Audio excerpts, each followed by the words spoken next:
Hello, and welcome to the American Martial Arts Alliance Legends Celebration Weekend. My name is Dana Abbott, and I will assist you on Happo-giri and its practical application. For centuries, man has wielded a sword, and especially in Japan, they've turned it into an art and a science. Through the Japanese, we have discovered that there are lots of different angles to cut with that were perfected through these guys. The interesting thing about the katas, as we've seen in the Toyama or the Seitei or Aomori-gyu or hundreds of different types of styles out there, they all have one thing in common, and that is Happo-giri, the 8 basic cutting patterns. The 8 basic cutting patterns aren't that difficult, but when you think about it too deeply, it becomes a little bit more overbearing. So what we're going to do is we're going to adjust everything today and make it simple. And while you're in quarantine, we can work with you on that so you can practice over and over and over again until your rote memory sets in. And that's the thing that we have to consider, having your rote memory set in. As I said earlier, say you're doing a kata. Let's say the Toyama kata. There's 8 katas. Inside the 8 katas, there's usually 1 to 3 cuts per kata. After you've done the 8 katas in that series, it usually takes about 4.5 minutes, and you get 18 to 20 cuts, which is normal with most all sword systems developed by Japanese. If you look at that, it teaches you how to use your mind, your mindset, how to stand, how to use your posture, how to make your cuts. But there's one thing it is lacking.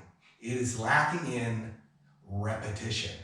It takes a long time to do 20 cuts. Therefore, when they developed Happo-giri and its practical application, instead of doing like 20 cuts in like 4 or 5 minutes, you can do 20 to 30 cuts a minute. And that's what is great about this, because it sets everything up and you get that repetition and practice that your muscle memory needs. For example, if you look at any sword system, they have their 8 basic cuts, and they all have their own separate little patterns in these 8 basic cuts. But here is a cutting pattern that most everybody in swordsmanship will see, and it is probably the most used Happo-giri cutting pattern for the average swordsman out there. And that is 1, 2, 3, 4, 5, 6, 7, and 8. And then that breaks you back into a center. In executing Happo-giri, you can be very tight in your cuts and cut from here to here, for example, or your cuts can be long and flowy. It really doesn't matter, because there are lots of different aspects and mindsets to Happo-giri. So if you want to be nice and flowy, if you want to be hard and tight, you can do either which way or anything in between. Because what this does is, if you enjoy it, you will continue and practice even harder. A lot of times when you're eating peas with the sword, you just don't want to do it. But if you get a nice way to be able to execute lots of cuts, and you can feel yourself, what would we say, becoming proficient on the right side and the left side, now that's something that is very, very commendable. Moreover, when you work with Happo-giri, you get a 360-degree radius of how you can defend your circle of influence. As earlier, when I showed you the demonstration of like this just a couple of minutes ago with the Happo-giri, it was just doing this one section, which is nice. The difficult part about doing the Happo-giri just on, say, one wall is that it gets boring after a few minutes, because you have no concept of turning, you have really no concept of moving, because you're just swinging against the wall. Unless you start taking the 4 corners. Now in Happo-giri, there's 8 corners. But usually when we're quarantined, we're going to be working inside of a room, which is usually square or a long rectangle. Let's just call it a square for right now to make it easier. When we first start out, 8 angles is really hard to comprehend, because you're turning 180 degrees to 135. So we're going to simplify this. And we're going to simplify it with only 4 sides to begin with, so you can grasp the basics of it. The first cut we're going to do is the one that's mostly used, and that is the vertical cut. So watch what I'm going to do, and you will do the same thing, and back to 90, 180 degrees, back to 90, 180 degrees, back to 90, 180 degrees, back to 90. So you can see how easy this pattern is. You can go around in circles back and forth a lot, which will cover your turns and make it a point to, as I said earlier, is be proficient on your right and your left side. After you finish working on the vertical cut, then you have to worry about polishing your diagonal cuts, because diagonal cuts are the most used. The vertical cut is the first cut you ever learn, but the diagonal cuts are the ones that are mostly used within the realm of Happo-giri and, of course, Japanese swordsmanship. So, watch the difference now. Instead of coming straight down, I'm going to come in at an angle to here. And then I'm going to lift up and cut off my left side. Lift up, cut off my right. Lift up, cut off my left. Lift up, cut off my right. And I'm turning 180 degrees and I'm cutting down this way. So now you can see that when I'm cutting at different angles, I'm doing the right side and the left side, just because it follows the way of my body. Now, here's something else I'd like you to think of. If we're doing downward cuts, we also have to do upward diagonal cuts. So if I come down here in a walking no kamae and I cut up like this, then I start the whole process, and I'll go around one time to show you upward diagonal cuts. And 90 degrees, 180 degrees, 90 degrees, 180 degrees, 90 degrees, 180 degrees, 90 degrees, and you can see we're right back here again. That's the nice thing about dealing with just 4 walls at this time. That's because you can go around, you can actually see yourself in relation to the room. Now here's another part I want you to think about, is your focal points. Usually your focal points, if you don't have any, you're pretty diffuse. So I would say take a piece of tape or take a little Post-it and put it at about eye level on the walls. So every time you turn and you face the wall, your eyes and your target is on that focal point. This will keep you from looking down and sparring midgets and fighting things that don't make any sense, because if I start looking down, my back will naturally bend and look forward, and I can't protect myself 360 degrees, or at least have the zanshin to understand what's behind me. And that is also very, very important. On the other directions, we have a downward, and then we worked an upward. Well, let's put those together in Happo-giri and practice this. Now, remember, I'm only practicing this maybe 5 or 6 cuts going around. When you practice, you're going to be practicing for hours at a time. But there's one important aspect, and that is, if you make a mistake, don't dwell on it. Just go on to the next one and keep going and going until you're running like the wind, or you're spinning like a top, or you're smooth enough where your transitions and everything's set up very, very nicely. So now let's do Happo-giri, a down and up. So diagonal down, bring it up, cut up, turn 180 degrees, and down and up. 90 degrees, down and up. 180 degrees, down and up.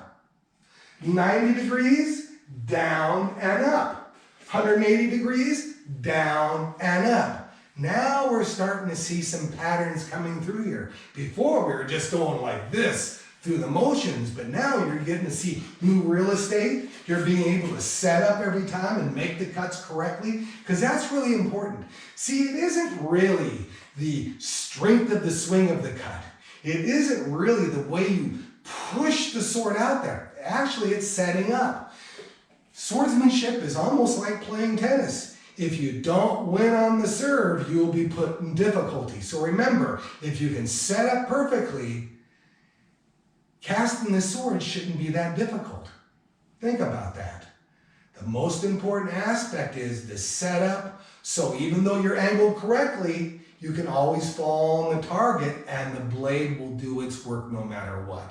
And that's another important aspect I want you to see, that the blade doesn't cut itself, but if you put it in the general direction and use your hips correctly, it will do what you want it to do. The next cut we have are your horizontal cuts. Now, they're not used as much as the diagonal or the vertical cuts, but nevertheless, they have their place. And if I come down here and I have a horizontal cut, I'm going to start here. Now I'm going to turn 180 degrees and make a cut. Turn 90 degrees, make a cut. Turn 180 degrees, make a cut. Turn 90 degrees, make a cut. Turn 180 degrees and make another cut. So you can see that I'm starting to move back and forth, and when I set up this way, see how nice and tall my stature is? Or when I come around this way, you can see that it's consistent. So looking here at the camera or looking over here, I should have the exact same stance, posture, and movements. Just because the longer I practice, the more I become a machine. No. The more my muscle memory sets in, where I start acting like a machine and I get the job done with the smallest effort. And that's another important fact. If you're sucking up air and if you're making wrong angles on your cuts, you'll find out that you fatigue too easily. So now what we're going to do is we're going to take the two cuts, the down and upward diagonal cut, and we're going to apply a horizontal cut on it just to get to see what happens. Ready? And down, up, side.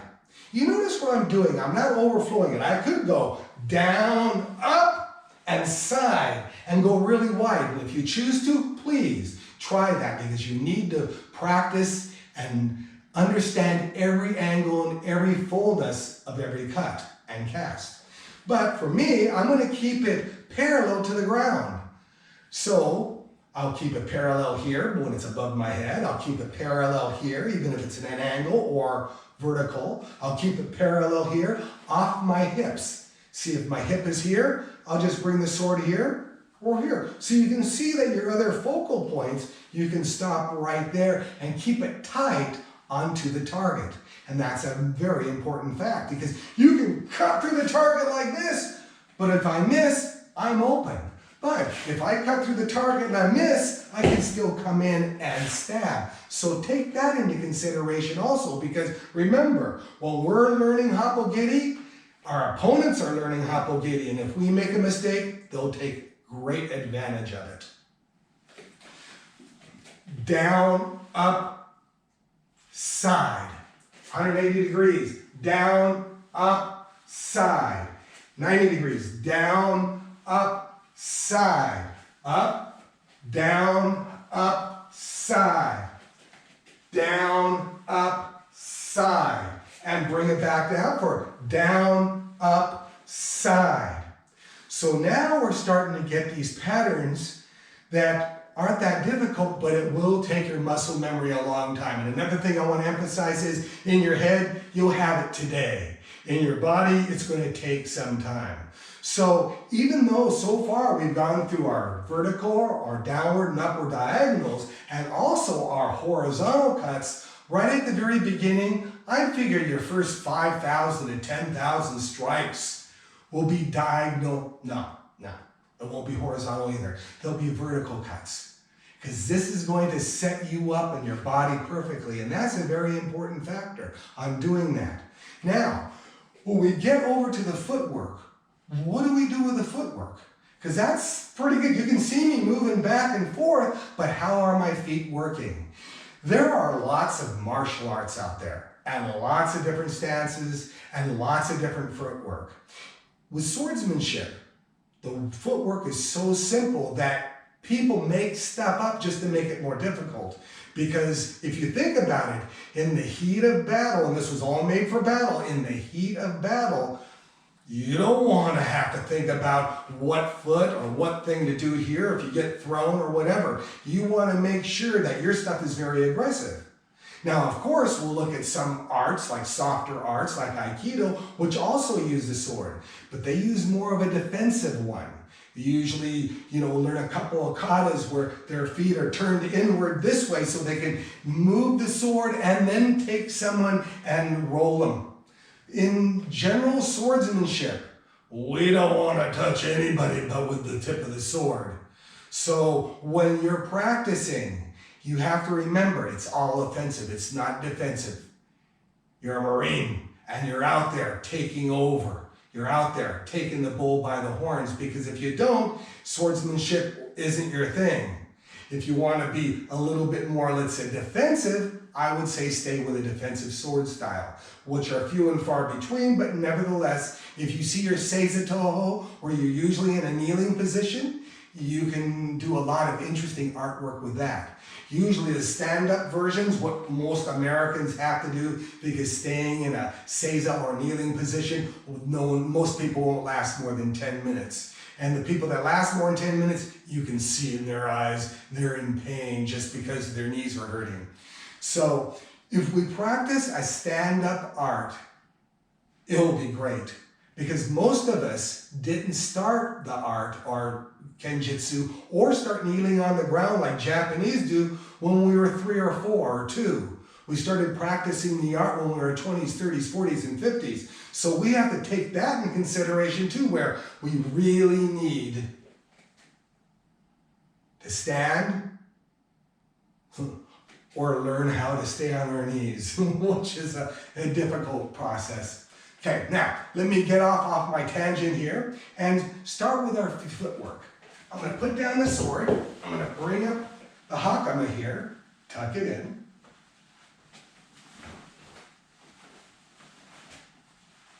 Okay, now, if you see my feet, I'm going to come over here at this side.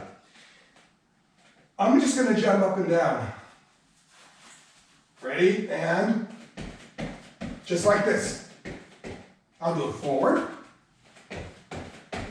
And that's where my feet are. That's where my stance is. This is my own personal stance. You do the same. Everybody will have a stance that's within an inch or 2. So I'm going to come over to the side here. I'm going to jump again a little bit like this. Now look at my feet. I'm going to take my right foot and I'm going to pull it forward just a little bit. So if you can see this, my big toe will go into the arch of the other foot there like that. That's my stance. Basically, it's just a walking stance. If I'm starting to walk like this, see, the military was made, they didn't have tanks 1,000 years ago. They had people who walked. And if you walked and you were attacked, you'd have to follow off that walking pattern, draw your sword, and go at what was coming to you. So you have to take those aspects into consideration. So to keep this simple, here we are here, my footwork. If I turn now, I'm just going to turn 180 degrees. See my feet? And this other one comes up. If I do it slow, it looks a little awkward, but I'll do back this way, and I come in. Now, if I do it fast,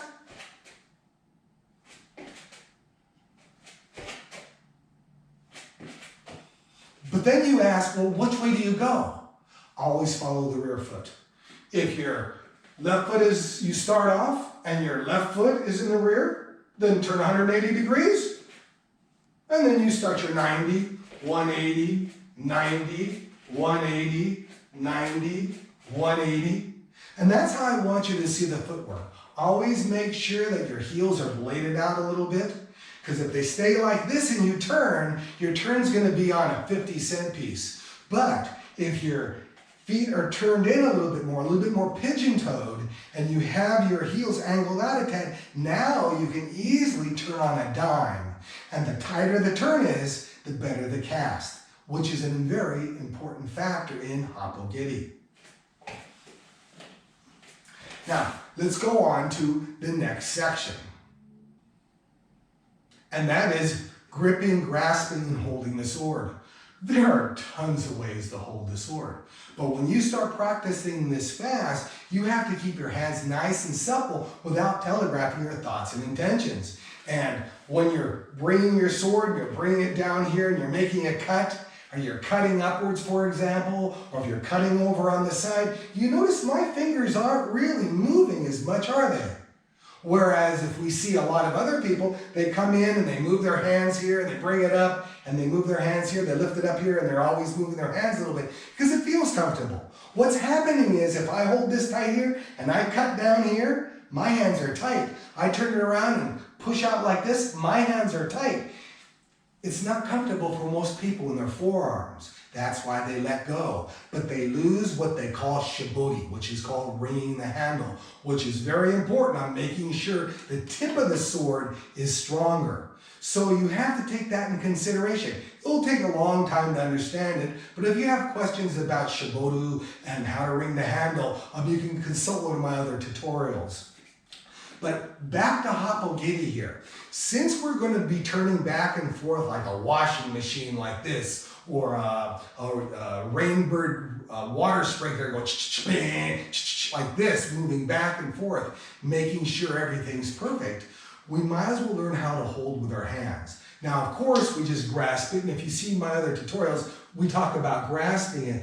But what I want you to know is that instead of just grasping it and making this a sword, I want you to be a mechanical unit where you're holding up a metal pipe or a wood sword or whatever, and you grasp it in your brackets. So I want you to turn your hand like this or like this into a bracket. So instead of grasping it and bending here at the knuckles, I'm going to leave it open like this and keep the knuckles straight.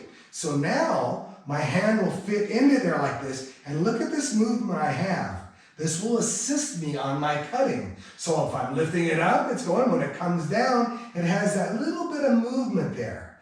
But the nice thing about it is that this here squeezes it when it needs to and loosens up when it needs to. So if I'm doing any transitioning, I'm keeping my hand a little loose here, and when I'm striking, I just bring it in. And it isn't noticeable. You know, a lot of times you're like this, and all of a sudden you're going to strike, you hold it like this, and you're back up like this. That's not the case. I want you to be more like a python, and you have this really strong grip around the handle, but you loosen it up just a little bit. And then you squeeze again a little harder. You can't see with the naked eye, but the sword will really be able to be wielded a lot differently because the tip will be stronger. And that is a very important factor when you're setting up. So away from the hands, if I come up here like this and I cut down, see my hands. I'm going to turn 180 degrees, 90 degrees,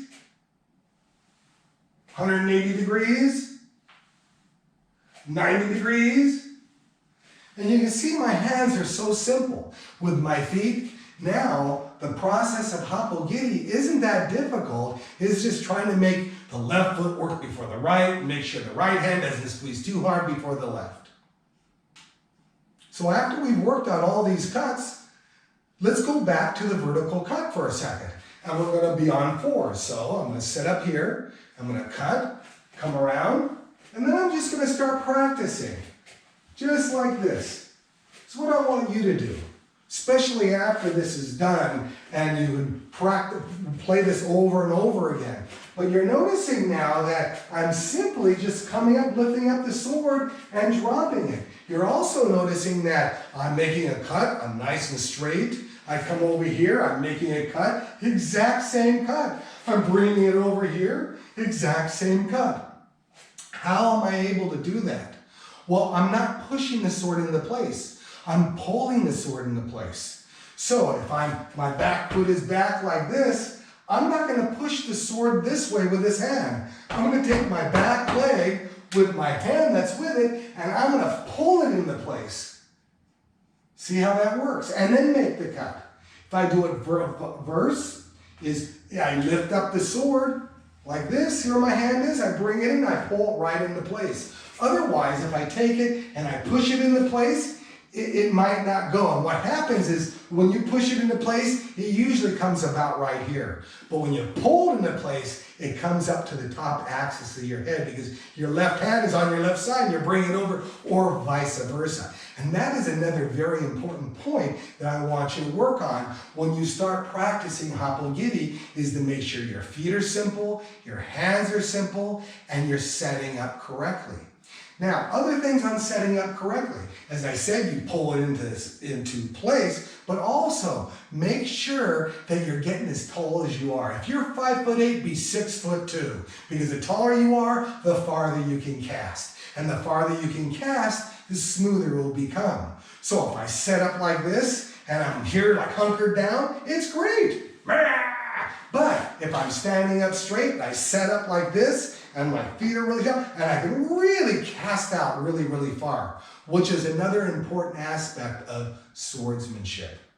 Because the primo shots right off the top, when kids this big are starting to be taught swordsmanship in Japan, is a full cast, vertical cut right down to the head. That's their primo shot, primo cut.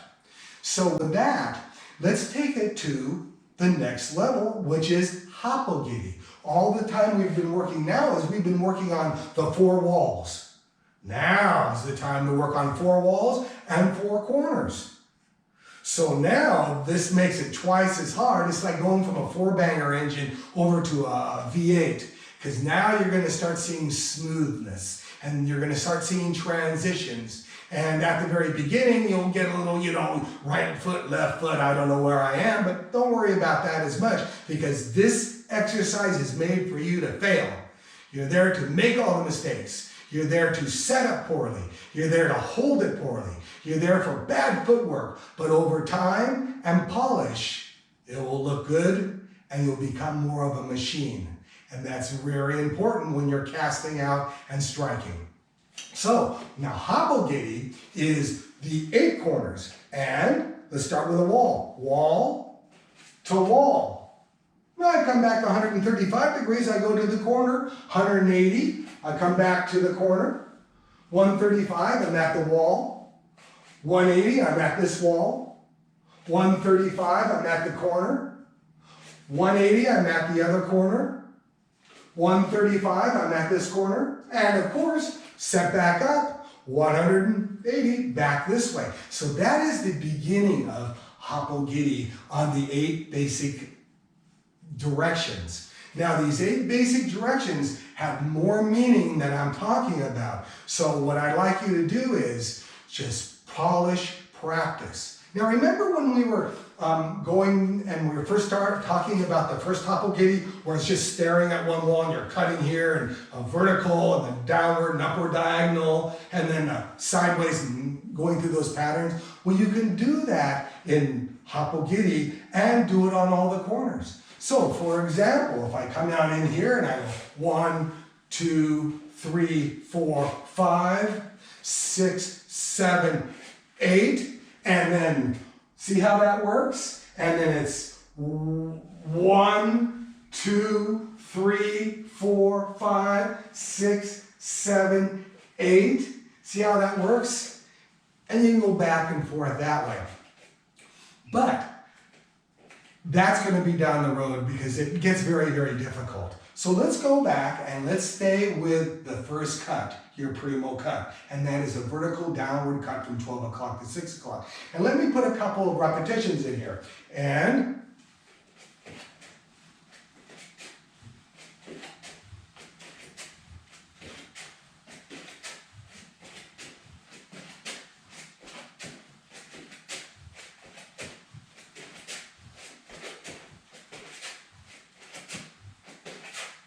so you start to see the repetitions there. You can see I could probably do 40 cuts within that, and I'm not even breathing hard. So that's what I want you to take into consideration when you're learning the sword. It's if you just pull out the sword and go, oh, it feels good, and you make a good, I'm good for 2 weeks now. That's nice. But when you run against someone who practices an hour or 2 every day, do their 10,000 cuts a week, yeah, those guys are really formidable. They don't cut. They control you with the tip of the sword. And that's very offensive. So Another thing that I want you to look at is when we're doing Happo-giri, we want to start putting in faster repetition. So watch how I'm going to do this. I'm going to cut slow, but I'm going to put in a fast setup so you can see the importance of a setup. So here I am here. I'll just keep it simple. And I set up, I cut slow. I set up, I cut slow. I set up, I cut slow. I set up, I cut slow. I set up, I cut slow. I set up, I cut slow. I set up, I cut slow. I set up, I cut slow, and of course, I set up and I cut slow. Take that also into consideration when you're setting up. And remember also, before you make the cut, don't cut corners. Make sure your foundation, your stance, and your posture is perfect before you make the cut. You might even want to do this. Come over here and then all of a sudden up. Am I good? My feet turned, everything here. I'm standing up, and then make the cut. And then when you turn the other way and you bring it up and it doesn't feel right or you feel like you cut a corner, set it up straight, hold it in. Okay, now I feel pretty good. My feet are turned in, and then execute the cut. Because this isn't about you being perfect today. This is about you being proficient down the road. On the right side, the left side, at 360 degrees. So now, what I'd like us to do is, if we're setting down and setting up again, let's do it with different words. Watch this. Down, up, down, up, down, up, down, up. So if you start using only two words like down and up, it will take the feeling of swords in the ship away a little bit. But it will teach you to cut down and bring the sword up. So set up, bring the sword down. So simplify your mindset too. A lot of times we think too deep into this, which means that we turn it into something busier than it needs to be. As you well know, in lots of other martial arts too, you practice one punch on one kata, or you practice a technique or a throw, and then over time, getting better and smoother, you go, well, wait a minute. I could have just swept the leg instead of using my brawn to throw it over. I could have used my hips and a little bit more technique to throw them off balance. Whereas at the very beginning, you use brute force. Same thing with the sword. You can use brute force and get in there and fatigue, or you can have your finesse, stand up tall, cast well, and Happo-giri will start coming to you. Now let's take Happo-giri to the next level and apply it to some katas. My teacher's teacher, Nakamura Kaizaburo sensei, he was knighted by the emperor, and he was a World War II vet that took the Toyama system and made it known to most everybody in the world who looks at different sword styles. So he was really, really good as far as practical application, and since he was a World War II vet, his practical application was really used in battle. So what I'm saying here is that if you do Happo-giri and you adjust it to a kata that is in Happo-giri, it makes a big difference on understanding the brevity of weaponry and the simplicity of it. So Nakamura Kaizaburo sensei, he developed 8 katas, of course, on the basic 8 with the 8 Happo-giri directions, and I'll do a couple of them. We'll do them together, and let's make this really, really easy. The first one is the one we're going to do is on a hasso. So we're going to step forward, bring up to a hasso here. And then from here, we're going to step forward and make a downward cut, and then a horizontal cut. We're going to lift the sword up in the air and make a step and set up again, and now make a large cast to complete the cut. And of course, the kata. So you go back into a center stance, reverse your hand, for example, bring it up and stand into it. Same thing with the other side. You come up with your right foot, you hold this into a hasso position, And of course, you step forward with the weight of your body and you get in there and do a short cut, a medium cut, lift it up in the air above your head as you're stepping with your right foot, setting up, and then with your left foot, you're making a diagonal cut, a full one, all the way down like this, and then standing into it. So what I want us to work on is the form a little bit. For example, how to work on Hasso and those aspects. Well, first of all, a lot of us come over here and we do Hasso, and we usually bring it up to our sides like this. Most of us we take our elbows and we pull it back like this. If I go around here, you can see my elbows are back and this is close to my chest, and I try to keep this as straight as possible, and it looks pretty good, and the blade's on, and your hands are here. But in reality, what happened to your triangle? What happened to the air between you and the sword that's your protection? So here's how I want you to work on a Hasso, just a little bit different. Take it out to a center stance, and then from the center stance, bringing it back this way. Now, if you notice when I'm bringing it back, I'm bringing my forearms together. This isn't easy. Bring your forearms together, and that sets up onto your chest and your left side. So if you want to do a low Hasso or a higher Hasso or a one-handed Hasso, it's all in that area ready to cast. And that's the secret, being able to cast correctly so you don't telegraph your thoughts and intentions. So now we're up here with a kata. We're going like this. And you notice I'm not moving my hands around as much. I don't want you to adjust them like that anymore. I want you to stay sort of true and tight. And bring your elbows together so you're a little bit off the ground. See how I'm bringing them together? And now the sword is in place. And this way you can easily just bend forward. If you look at my arms here, just bending forward like this. Before, when my arms were back like this, I had to push out and adjust it a few times to get it on target. But now, since my forearms together and I'm wringing the handle really hard, my elbows are like hinges. All they have to do is just drop onto the target. See the simplicity of it. That's what Happo-giri designs and shows you how practical application is easily done. So now, we're up here like this, the sword's in the set, my arms are a little bit closer, and when I first take my first step, I'm going to get in there and I'm going to do two hard, fast cuts. 1, 2, like this. In the kata, of course, you only step one step, but in Happo-giri, practical application doesn't stop on just one step. So it's understood that if you need to chase down somebody, make sure you're chasing them down with the tip of the sword on them. A lot of times when someone chases down someone, they're up here like this, going like this, and the sword's riding around. But when they get to them, they have to adjust. This way keeps the sword on target. And when the sword stays on target, this is your biggest defensive area. Remember, if the sword is in someone's face, they'll try to work around it. If it isn't in their face, they'll come straight on you. At this angle here, and ya. Up, reverse hand, stand into it. And then 1, 2, 3, 4, 5.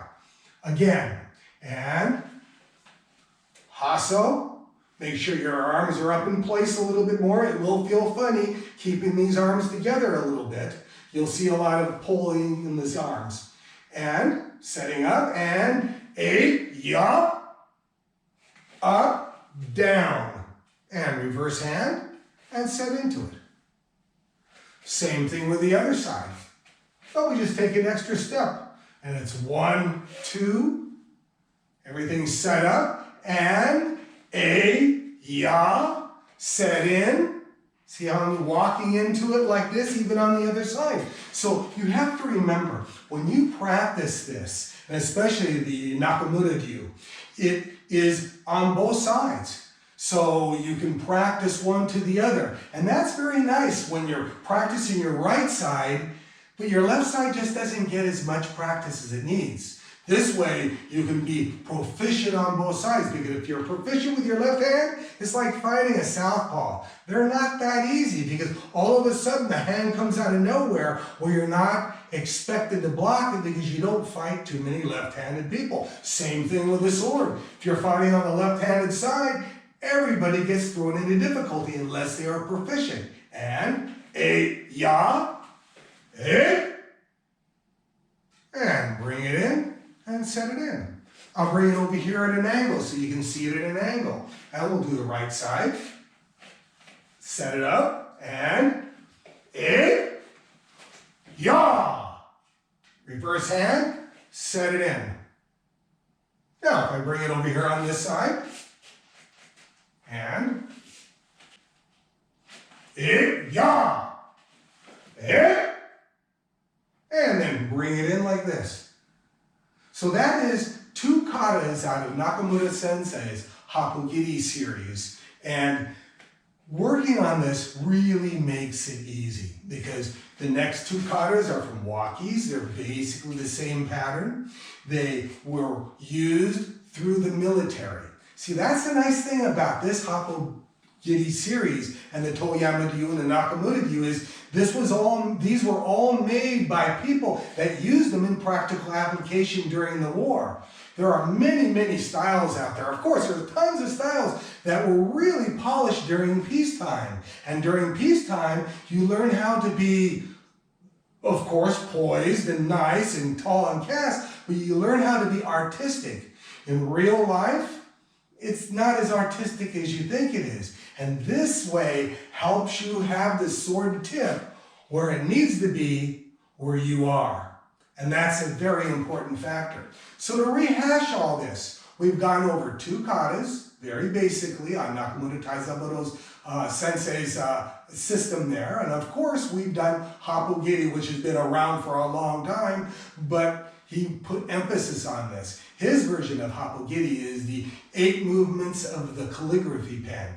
So when you write into it, and when you do the katas, it also gives you practical application, but also the artistic venue of being. That's what it is. So with that, I hope you enjoyed your seminar, and I hope you pulled just a little bit of information out of this where you can apply it at home in your own room. And with that, let's start doing a little bit of Happo-giri.